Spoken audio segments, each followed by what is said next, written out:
Vamos lá para mais uma pergunta. Como fazer um desmame gentil?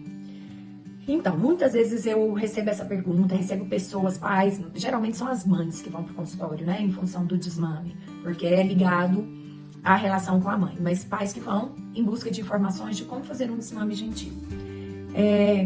Existem algumas técnicas que a gente sugere, mas eu queria deixar muito claro que, para além de uma técnica, é muito mais do que para além de um passo a passo a ser feito, porque eu sei que a vontade é assim, ai, Laura, me dá um passo a passo aqui para que eu faça em casa e seja um desmame gentil. Primeira coisa que a gente precisa entender, né, que eu sempre gosto de ir por este caminho. Primeiro, entender toda essa situação, qual o motivo do desmame, por que esse bebê está sendo desmamado, é em função da idade, é em função do retorno ao trabalho, é porque a mãe já não consegue mais amamentar, está cansada, chegou no limite. A gente precisa entender todo esse contexto, qual a idade, né, dessa criança, desse bebê. Então, é um bebezinho pequeno, é uma criança, é um bebê que está quase chegando aos 2 anos de idade, é uma criança um pouco maior. É importante a gente olhar para tudo isso e entender também qual lugar que essa mãe está em relação a esse desmame. Porque a gente tem mães que não queriam desmamar, mas está sendo obrigada a desmamar, às vezes por causa de uma intervenção cirúrgica ou algum procedimento que precisa fazer, ou um retorno ao trabalho. Existem as mães que estão exaustas, que não conseguem mais amamentar, que aquele momento começou a ficar um momento difícil. Sim, isso acontece, essas pessoas não são más mães por causa disso, mas deu. Aquela relação com o filho já não precisa mais acontecer através da amamentação. O bebê está se demonstrando pronto, não está pronto, tudo isso a gente tem que analisar, mas eu vou deixar algumas dicas, que são dicas que já ajudam. Não interessa a idade desse bebê, se é um bebê ou se é uma criança, a gente começa com a conversa. Lembra que em um outro vídeo eu falei, a gente começa a conversar com os nossos filhos desde sempre, inclusive sobre isso. Ah, mas Laura, é um bebê vai fazer 1 ano agora, para que eu vou falar que vai desmamar? Porque a gente está ensinando os nossos filhos a conversar. Então, primeira coisa que tem que ser dito estar para a criança, né, da forma como você tiver o hábito aí de conversar com a sua criança, com o seu bebê, está chegando a hora de você parar de mamar e mamar, ou TT, né, depende muito de cada família, cada um tem uma nomenclatura da mamãe. Essa é uma parte, eu gosto sempre de falar isso, para que seja dito à criança e ao bebê, essa é uma parte do corpo da mamãe.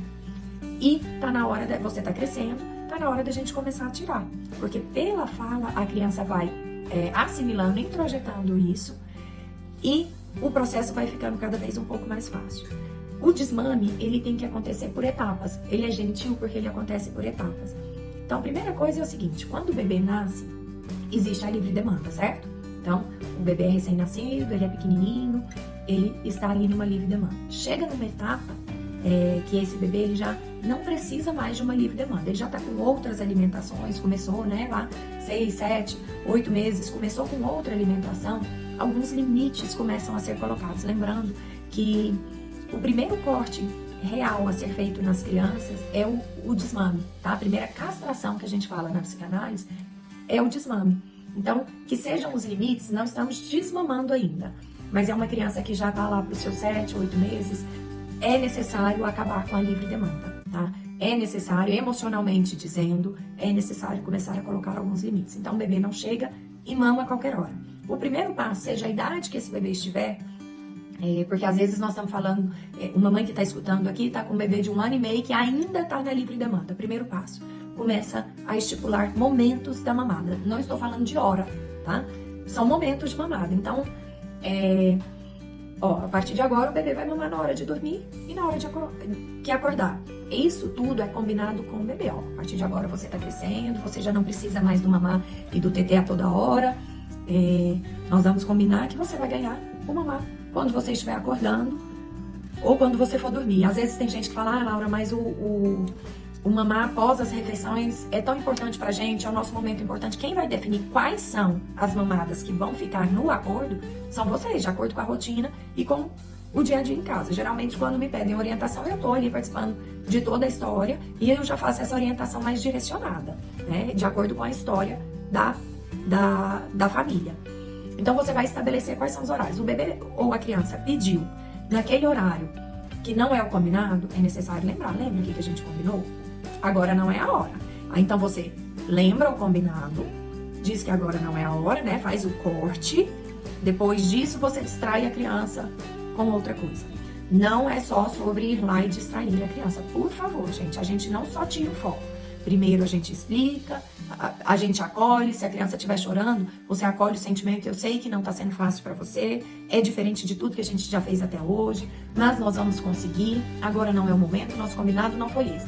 Ah, vamos jogar esse jogo, vamos fazer não sei. Aí distrai a criança. Então, à medida que você vai estabelecendo horários e fazendo alguns cortes, a criança vai aprendendo a lidar e você vai vendo como eles mesmos já vão assim. Não, às vezes eles pedem para a mamãe e na mesma hora já diz.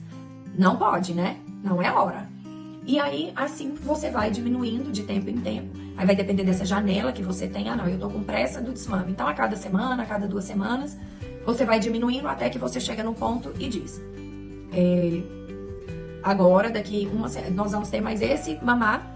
E eu gosto sempre de marcar datas que a criança vai dar conta de entender. Então, é um aniversário, é um feriado, é um dia das crianças, é algo que a criança possa assimilar. Ó, nós vamos ter esse mamar aqui até tal data. Depois disso, você não vai mais precisar, combinado?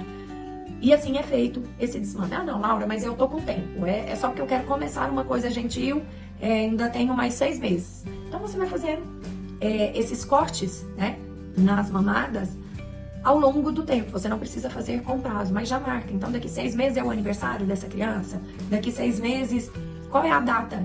É uma viagem que vocês vão fazer? Qual é a data que você consegue fazer com que a criança entenda que aquele período vai chegar e que esse é o combinado do corte? Isso é um desmame gentil. É conversado, é estabelecido, não é abrupto. Nunca, gente, de forma alguma, faça um desmame assim. Vou sair de viagem, ou vou entregar para poder dormir na vovó, porque aí a vovó vai fazer o desmame da noite pro dia. Não, as coisas não acontecem da noite pro dia. Elas têm que ser organizadas e planejadas. Combinado? E se quiserem mais detalhes, falem comigo, me chamam no particular, porque é uma coisa muito difícil, porque não tem uma regra que eu consiga colocar assim, faça assim, assim e assim. Tem um caminho a ser feito, mas ele tem que ser respeitado a história de cada família e de cada criança. Aprofundando, é sempre abrir essa janela e essa oportunidade do diálogo. Laura, mas a minha filha já está adolescente e eu não fiz isso lá atrás. Como que eu vou fazer? Você vai começar... Eu sugiro, eu gosto de dar essa dica sempre para as pessoas